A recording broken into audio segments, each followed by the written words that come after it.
आणि पावसात जर ह्या 7-8 चुका झाल्या तुमच्या, तर समजायचं सर्दी, खोकला, ताप, अंगदुखी, डोकेदुखी हे होणारच आहे. नमस्कार. पाऊस येणार आहे आणि पावसात जर ह्या 7-8 चुका झाल्या तुमच्या, तर समजायचं सर्दी, खोकला, ताप, अंगदुखी, डोकेदुखी हे होणारच आहे. पहिली चूक काय असते, तर आपण पाण्यात भिजतो. पाण्यात भिजण्यापूर्वी अंगाला जर तेल लावलेलं असेल तर मात्र अजिबात सर्दी होणार नाहीये. त्यामुळे अभ्यंगम आचरेत नित्यम पहिला नियम, सकाळी उठल्यानंतर कानात तेल घाला, डोक्यावर तेल घाला, डोळ्याला तेल लावा, नाकात तेल लावा, संपूर्ण अंगाला विशेषतः तळपायाला, नाभीला तेल लावूनच घराच्या बाहेर पडायचं. फार चपचपीत नाही हो सांगत, अगदी थोडंसं बोटभर जरासा वास लागल्यापुरतं. अत्तर लावतात ना, तसं लावलं ना तरी चालेल. पावसाळ्यासाठी सांगतोय, संरक्षणासाठी. जसं पाऊस पडायला सुरुवात झाल्यानंतर आपण रेनकोट घालतो का, तर अंगावर पाणी येऊ नये म्हणून. जसा रेनकोट तसाच नैसर्गिक रेनकोट म्हणजे एक ऑइल पेंट तेलाचा थर जर अंगाला लावलेला असेल तर वरनं पडणारं पाणी त्वचेत जिरणार नाहीये, ते वरनं सुळकन बाहेर पडून जाणार आहे. त्यामुळे अभ्यंग करायचं. कानात तेल घालायचं हा दुसरा नियम. नाकात तेल घालत नाही हा तिसरा चूक. नाकातही तेल घातलं पाहिजे. त्यामुळे या गोष्टींचा विचार करा. जे बाह्योपचार आहेत, खाण्यामध्ये काय बदल होतात. पाणी अति पिणं, पावसाळ्यामधलं पहिलं पाणी तर डेंजरच असतं.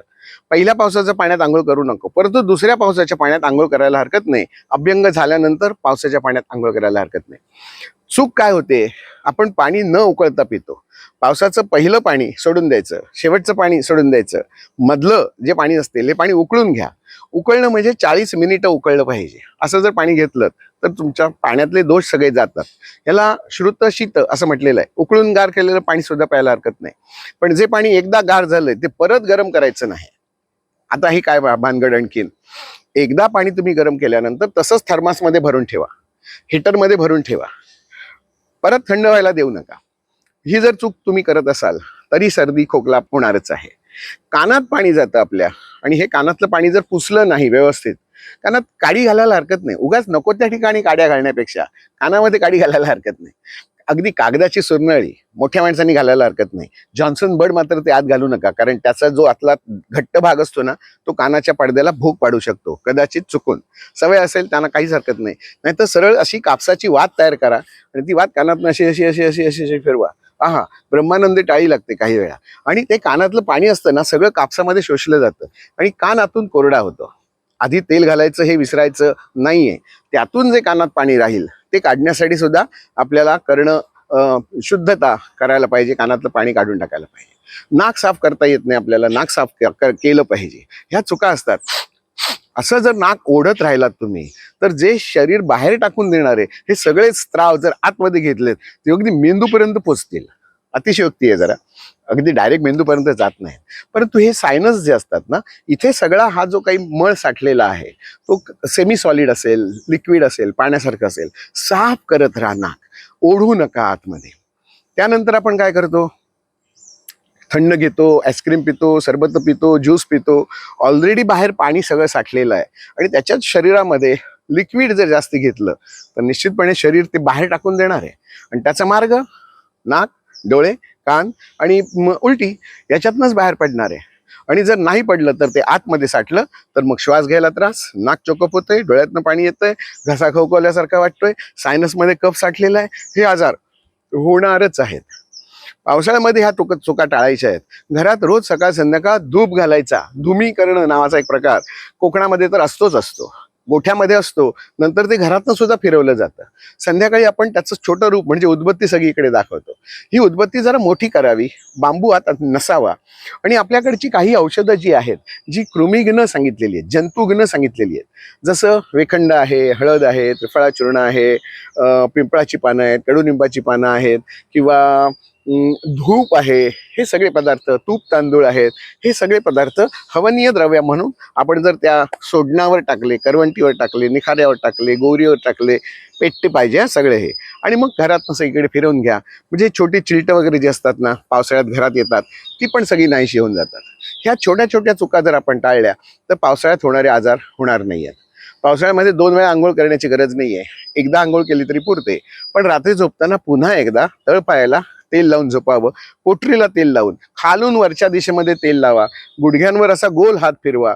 जरा त्यांना सांगा की आज माझ्यासाठी खूप काम केलं, मस्त काम झालं आज, आजच्यासारखीच मला उद्या पण मदत करा.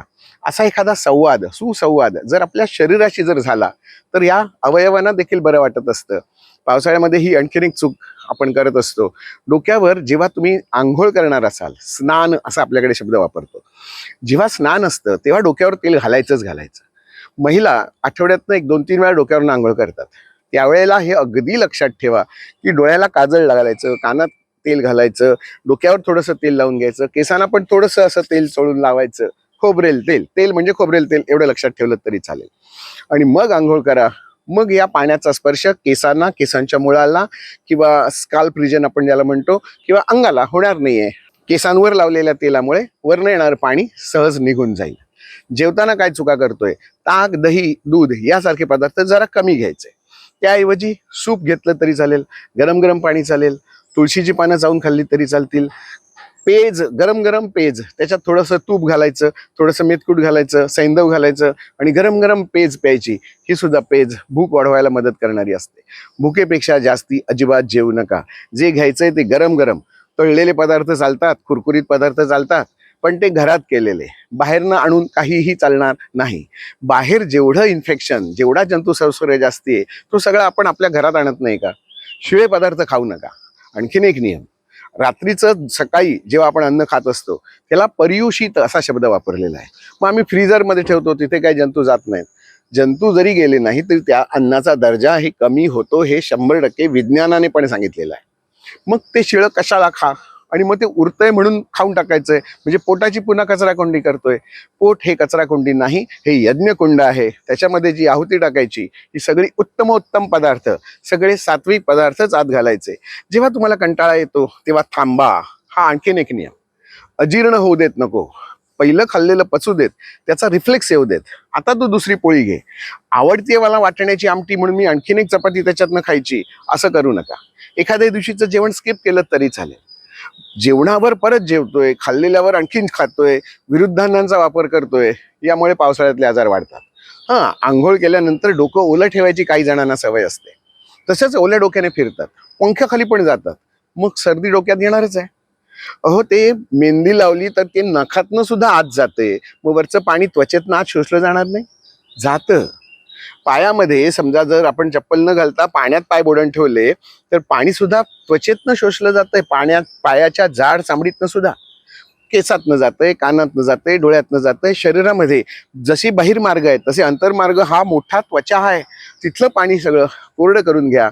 अंगाला नायसिल सारखी पावडर, ज्याला टाल्कम पावडर असं आपण म्हणतो, अशी पावडर जरी लावली तरी चालते. नसेल, पूर्वीच्या काळी भस्म लावायचे, विभूती यज्ञामधनं तयार झालेली जी राख असते चाळायची आणि मग ती अंगाला लावली तरी चालतात. जिथे घाम साठण्याची जी ठिकाणं आहेत, मान आहे, कानाच्या मागे आहेत, काखा आहे, गळा आहे, कंबरेचा पट्टा आहे, जांघेत आहे, इथे सगळीकडे हे भस्म, विभूती किंवा नायसिल पावडर किंवा टाल्कम पावडर तुम्ही लावली तरी चालते.